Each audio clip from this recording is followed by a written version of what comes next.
அட, குழந்தையோடைய தொப்புள்ள காற்று புகுந்துடுச்சு. தொப்புள்ள நல்லா உள்ள அழுத்தி விட்டா சரியாகிடும் இல்லையா? ₹1 காசை வச்சு அழுத்தினா சரியாகிடும்னு பெரியவங்க சொல்லி கேட்டிருப்போம். இப்படி செய்வது சரியா தவறா?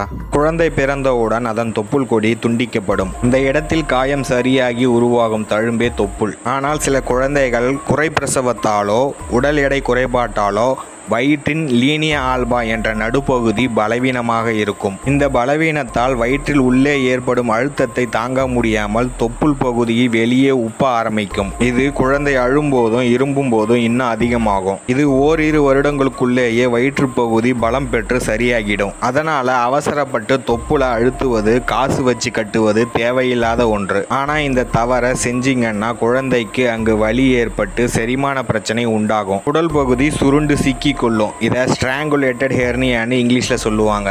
அப்படி சிக்கிக்குச்சுன்னா அறுவை சிகிச்சை செய்வதை தவிர வேற எந்த வழியும் இல்லை. அதனால உங்க குழந்தைகளுக்கு இந்த தவறை செய்யாதீங்க. இந்த வீடியோ பிடிச்சிருந்தா சேனலை மறக்காம சப்ஸ்கிரைப் பண்ணுங்க, லைக் பண்ணுங்க, ஷேர் பண்ணுங்க, கமெண்ட் பண்ணுங்க.